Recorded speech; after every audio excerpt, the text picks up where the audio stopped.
Hi hello everyone welcome back to our channel. So இன்றைக்கி என்ன பார்க்க போகிறோம் அப்படின்னா ஸ்னாப்பிஸ்னால் என்னன்னு சொல்லி பார்க்க போகிறோம். ஸோ இந்த மாதிரி நிறைய பேசிக் மெடிக்கல் கான்செப்ட்ஸ் வீடியோ எல்லாமே வந்து நம்மளோட யூடியூப் சேனல் அப்புறம் நம்மளோட இன்ஸ்டாகிராம் ஐடியில் வந்து போஸ்ட் பண்ணிக்கிட்டு வரோம். ஸோ மறக்காமல் உங்களுக்கு அந்த வீடியோ வேணும்னா நம்மளை ஃபாலோ அண்ட் சப்ஸ்கிரைப் பண்ணிடுங்க. இந்த வீடியோ உங்களுக்கு பிடிச்சிருந்துச்சுன்னா மறக்காமல் லைக் பண்ணிடுங்க. ஸோ வாங்க வீடியோக்குள்ளே போகலாம். ஸோ ஸ்னாப்பிஸ் அப்படின்னா என்ன அப்படின்னா, synapsis is a junction between the two neuron. So ரெண்டு நியூரான் இருக்குது அப்படின்னா அந்த ரெண்டு நியூரானுக்கு இடையில இருக்கக்கூடிய ஒரு ஜங்ஷன், ஒரு கேப், அதுதான் வந்து ஸ்னாப்பிஸ். ஓகேவா? Through which the nerve impulse bosses from one neuron to another neuron. So இது எதுக்கு நமக்கு தேவைப்படுது அப்படின்னா, ஒரு நர்வ் இம்பல்ஸை வந்து பாஸ் பண்ணுறதுக்கு ஒரு நியூரான் டு அனதர் நியூரான். ஓகேவா? It is not a anatomical continuation, but it is only a physiological continuity between the two nerve cells. இப்போ ஒரு நர்வ் செல், ஒரு ரெண்டு நர்வ் செல்ஸ் இருக்குது அப்படின்னா அதுக்கு ஃபிசியாலஜிக்கல் கன்டினியூட்டி மட்டும்தான், but not a anatomical continuity. இப்போ ஒரு நியூரான், நம்ம நியூரல் ஸ்ட்ரக்சர் நல்லா ரிமைன் பண்ணி பாருங்கள்.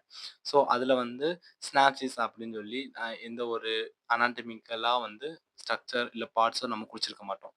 பட் ஆனால் ப்ரெசென்ட் ஆகிருக்கும். ஓகேவா? ஆனால் அது வந்து அனாட்டமிக்கல் கண்டினியூஷன் கிடையாது.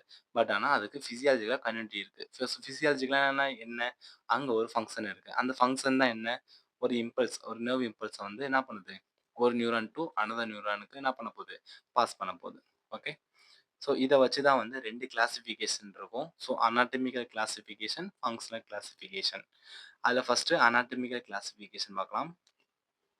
Snaps is usually formed by axon of one neuron ending. So இந்த ஸ்னாப்ஸ் அப்படின்றது யூஸ்வலாக எங்கே ஃபார்ம் ஆகும் அப்படின்னா, ஒரு ஆக்சனோட ஒரு ஒரு நியூரானோட எண்டிங்கில், இல்லை அப்படின்னா அதோட செல் பாடியில், இல்லை டென்ட்ரேட்டில், இல்லை நெக்ஸ்ட் நியூரானில் வந்து என்ன ஆகும், இந்த மாதிரி ஃபார்ம் ஆகிருக்கும்.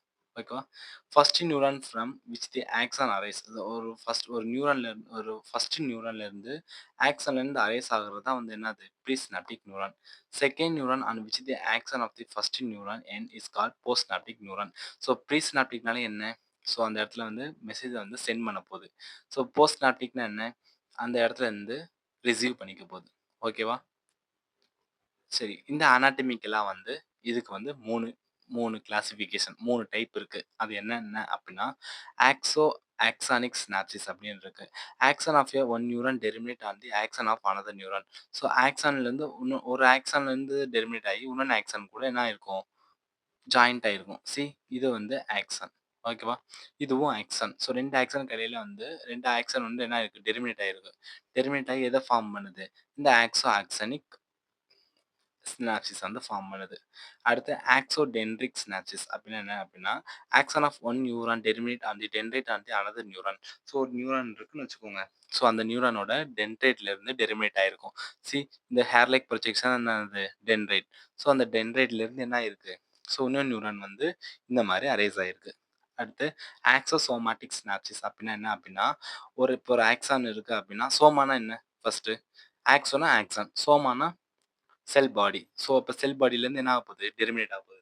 சி, செல் பாடியிலேருந்து அடுத்த நியூரான் என்ன இருக்கு, டெர்மினேட் ஆயிருக்கா. ஸோ இந்த மாதிரி வந்து அனாட்டமிக்கலாக வந்து மூணு டைப்ஸ் இருக்கு. ஓகேவா? அடுத்து ஃபங்க்ஷனல் கிளாசிஃபிகேஷன் பார்க்கலாம்.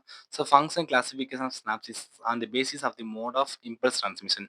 ஸோ ஃபங்க்ஷனலாக இதோட ஃபங்க்ஷன் ஃபிசியாலஜி என்ன, ஒரு இம்பல்ஸ் வந்து டிரான்ஸ்மிஷன் பண்ண போகுது. ஓகேவா? அப்போ அதை வச்சு தான் வந்து ரெண்டு டைப் இங்கே ஒன்று இருக்குது. என்னென்ன இருக்குன்னா, electrical synapsis, chemical synapsis. Okay, ரெண்டு இருக்குது. அதில் ஃபஸ்ட்டு எலக்ட்ரிக்கல் ஸ்னாப்சிஸ் பார்க்கலாம். Electrical synapsis is a physiological continuity between the presynaptic and postsynaptic neuron. இது வந்து ஒரு ஃபிசியாலஜிக்கல் கன்டினியூட்டி. எதுக்கு இடையில, ப்ரீஸ்னாப்டிக்கும் போஸ்ட்னாப்டிக் நியூரானுக்கு. அங்கே தான் என்ன இருக்கும், இந்த கேப் ஜங்ஷன் இருக்கும். இதான் வந்து எலக்ட்ரிக்கல் சினாப்சிஸ். ஸோ எலக்ட்ரிக்கல் சினாப்சிஸ்ன்றது ஒரு ப்ரீசினாப்டிக் போஸ்ட்னாப்டிக் இடையில இருக்கக்கூடிய கேப் ஜங்ஷன். அங்கே வந்து இந்த ஃபிசியாலஜிக்கு நடக்கும். ஏன்னா ஃபிசியாலஜி நடக்க போது ஒரு நர்வ் இம்பல்ஸ் வந்து பாஸ் பண்ணும். ஓகேவா? அதுவே கெமிக்கல் சினாப்சிஸ் அப்படின்னா என்ன அப்படின்னா, chemical synopsis junction between the nerve fibre and a muscle fibre. So அதாவது ஒன்றும் கிடையாது, நம்ம நியூரோ மஸ்குலர் ஜங்ஷன் அப்படின்னு சொல்லி படிச்சிருப்போம். நியூரோன்னா என்ன, ஒரு நியூரான். மசில்னா என்ன, மசில். ஸோ இது ரெண்டுக்கு இடையில இருக்கக்கூடிய ஜங்ஷன் தான் வந்து நியூரோமஸ்குலர் ஜங்ஷன். ஸோ அதுதான் வந்து கெமிக்கல் சினாப்சிஸ், சிம்பிள். இங்கே வந்து கெமிக்கல் சப்ஸ்டன்ஸ் வந்து ப்ரெசென்ட் ஆகிருக்கும். இங்கே கெமிக்கல் சப்ஸ்டன்ஸ்ன்றது என்ன அப்படின்னா, நியூரோ டிரான்ஸ்மிட்டர்ஸ். ஓகேவா? இப்போ இந்த பிக்சர் பார்த்தா புரியும். ஸோ இது வந்து எலக்ட்ரிக்கல் சினாப்சிஸ். ஓகேவா? இது வந்து chemical synopsis. So electrical synaptic அந்த கெமிக்கல் சினாப்சிஸ்ல என்னென்ன பிரசன்ட் ஆயிருக்கும்? ப்ரீ சினாப்டிக் நியூரான் இருக்கும், போஸ்ட் சினாப்டிக் நியூரான் இருக்கும். ஆனா எலக்ட்ரிக்கல் சினாப்சிஸ்ல கேப் ஜங்ஷன் மட்டும் தான் இருக்கும். ஆனா இங்க கெமிக்கல் சினாப்சிஸ்ல சினாப்டிக் லெஃப்ட் இருக்கும். சினாப்டிக் லெஃப்ட் இருக்கு அப்படின்னா, அந்த இடத்துல என்ன கெமிக்கல்ஸ் வந்து ரிலீஸ் ஆகும். அந்த கெமிக்கல்ஸ் தான் என்னது? Neuro transmitters. எப்போ ஒரு நர்வ் இம்பல்ஸ் வந்து டிரான்ஸ்மிட் ஆகணுமோ, அப்போ வந்து நியூரோ டிரான்ஸ்மிட்டர்ஸ் வந்து ரிலீஸ் ஆகி ஒரு ஒரு நியூரானுக்கும் இன்னொரு நியூரானுக்கும் அந்த நர்வ் இம்பல்ஸ் வந்து பாஸ் ஆகும். ஆனா இங்க அப்படி இல்ல. கேப் ஜங்ஷன் இருக்கும். ஸோ மெசேஜ் வந்து ட்ரான்ஸ்ஃபர் ஆயிரும். ஓகேவா? ஸோ இதோட ஃபங்ஷன் பார்த்தா 2 ஃபங்ஷன் தான். ஒண்ணு வந்து எக்ஸிடேட்டிவ் ஃபங்ஷன், இன்னொன்னு வந்து இன்ஹிபிட்டரி ஃபங்ஷன். அது என்ன எக்ஸிடேட்டிவ் ஃபங்ஷன் அப்டின்னா, excitatory synapsis which transmit the impulse. So இம்பல்ஸ வந்து டிரான்ஸ்மிட் பண்ணும். ஓகேவா? அதே இன்ஹிபிட்டரி சினாப்சிஸ் அப்டின்னா என்ன பண்ணும்னா, which inhibit the transmission of impulse. So அப்படி இம்பல்ஸ் வந்து டிரான்ஸ்மிஷன் ஆகுற இடத்த வந்து இன்ஹிபிட் பண்ணிரும். ஓகேவா? ஸோ இதுதான் வந்து function of synapsis. Thank you guys. ஏதாவது டவுட் இருந்தால் கமெண்ட் செக்ஷனில் கேளுங்க. தேங்க்யூ.